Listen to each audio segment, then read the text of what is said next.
Alright y'all, this is chapter 1 of Bayonetta, a non-stop climax. Not gonna do all the fights, just a leisurely playthrough. I'm gonna skip the boss fights too, I think, just because they kinda... They have a, I guess a process that you follow, and you kinda figure it out, and you just do it. It's just not quite as fun to me as the regular fights.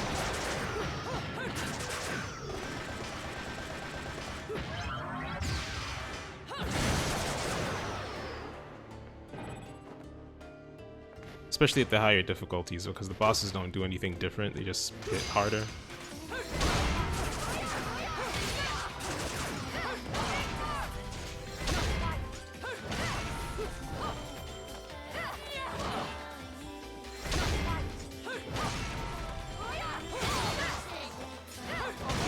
So there's a common misconception that this game is really difficult, but in reality, once you kind of learn little tricks, it can get pretty easy. Even though I did get hit a lot on the last video. It's like I can actually skip a whole fight just by coming over here, but it's kind of cheap, so I'm gonna actually do it.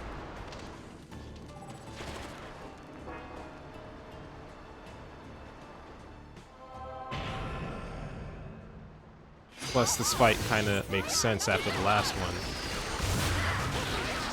I get a nice little enclosed space to show off the shotgun chucks.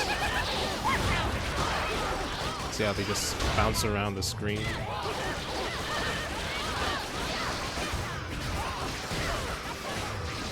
But yeah, speaking of tricks, there are some that I'm not going to use. Specifically, the Lieutenant Colonel Kilgore glitch, where you basically rapid fire rockets when you're not really supposed to be able to.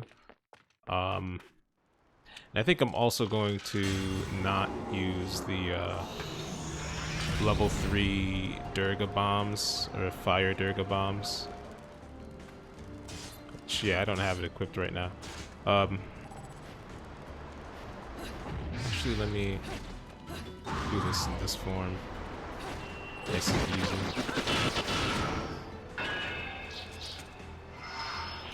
The cool thing about the shotgun chucks is that most people who play this game will probably not even find out that they exist, because the unlock requirements for them is to complete 200 chapters, and I think there are like 20 chapters or so in the game.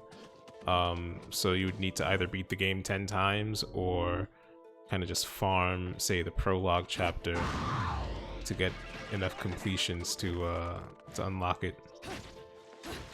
According to the strategy guide, what Kami originally intended was for the nunchucks to unlock after like some ridiculous amount of playtime. I don't remember what it was. It was like 2 weeks of playtime. It was something ridiculous like that. And obviously that wouldn't really fly, so his compromise was to just make it a rather ridiculous amount of chapter completions. So I'm pretty sure it's 200.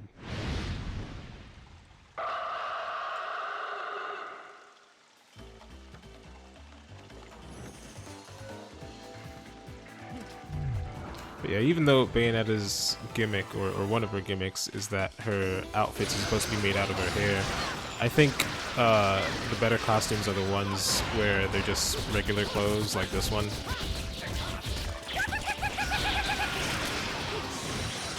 Oops. I didn't wish that combo. Also, something you probably noticed is that I don't have to necessarily dodge every attack. I can sometimes just kind of guard it. And that is a parry. So they have this mechanic in the game, well, there's a bunch of mechanics in the game that you can unlock by equipping certain accessories. And one of them is the Moon of Mahakala. Where is it? That's not it. This one. It essentially, yeah, you push the left stick in the direction of the enemy the instant you're attacked, and you can nullify any attack no matter what the strength. So another way of putting this is that you can kind of just do this towards any enemy and you can kind of never get hit, because unlike a game like, say, Street Fighter 3 Third Strike, there's no recovery on parry inputs. So I think it's one of the games, it has to be intentional. So I think it's one of the ways that this game is kind of like rewarding the player for really digging into the mechanics.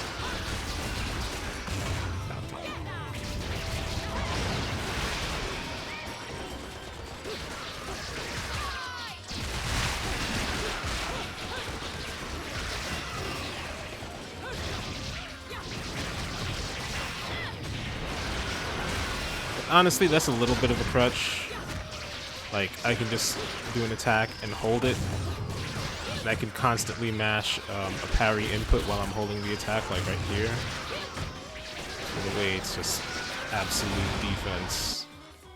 So what I think I'm gonna do is prevent myself from mashing it quite in that way.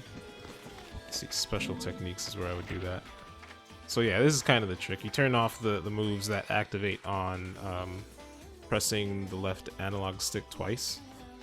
That way you can just kind of mash parries with impunity without just spamming stiletto and heel slide. But that kind of reduces the amount of attacks that you can do. So yeah, just to try to play a little bit more aware, or more mindfully rather. I'm gonna do that. Let's see. Yeah, I really like this loadout, so I'm gonna keep it for the rest of this chapter.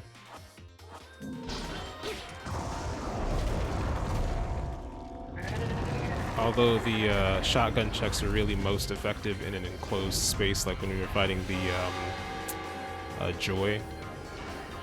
Basically the rip-off Bayonettas with the whips.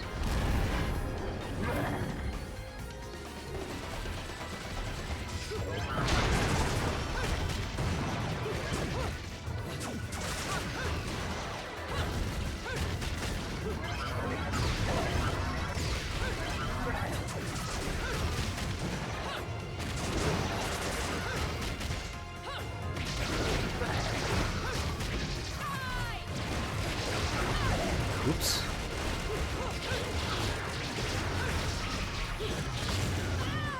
Oh, I shouldn't have let myself get grabbed there. Just wasn't paying attention.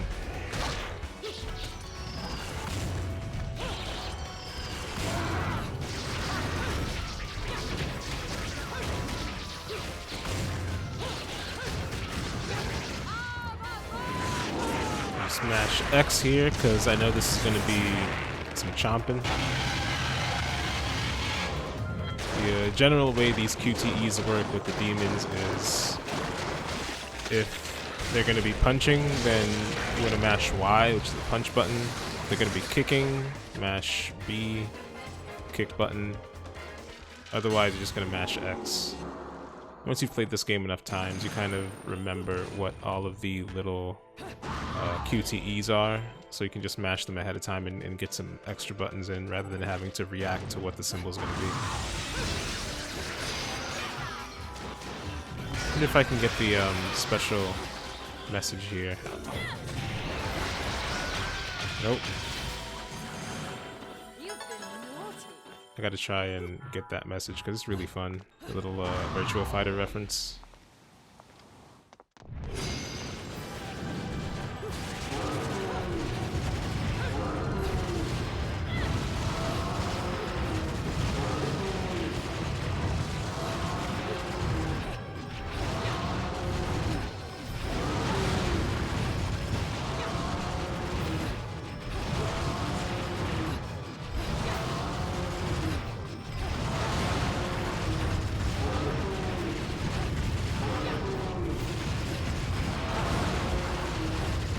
Showing off the dodge offset a little bit here. The way it works is you attack once, Then you dodge. Then you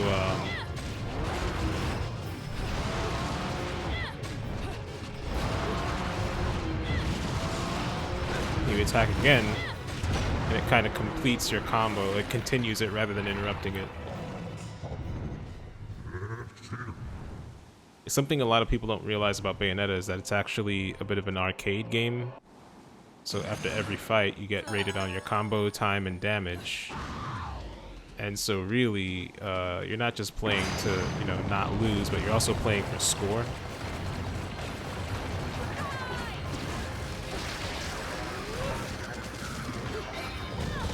Oops.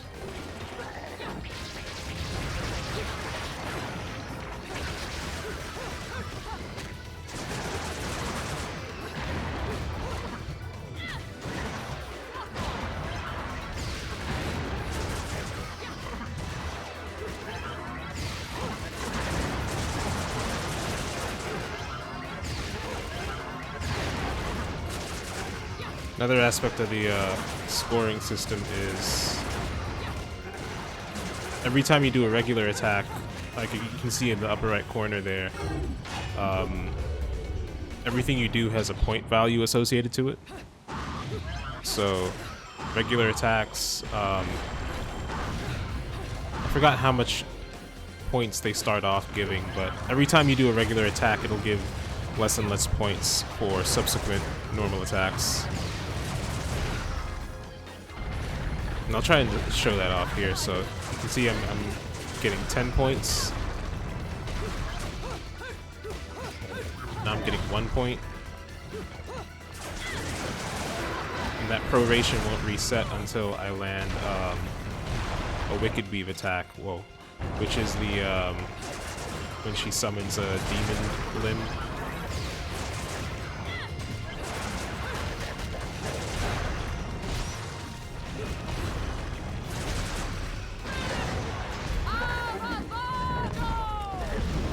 So in that way, the main way you want to play is you want to essentially complete combos. So the fastest combo that you can do is just punch, kick, punch. And so you get two normal attacks followed by a Wicked Weave attack, and that'll just reset your proration.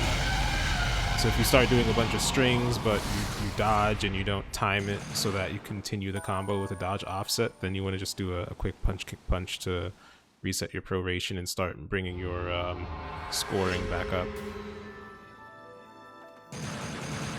So yeah, I skipped 2 of the secret fights. There's one where you backtrack to where I got that key from after you make that platform appear.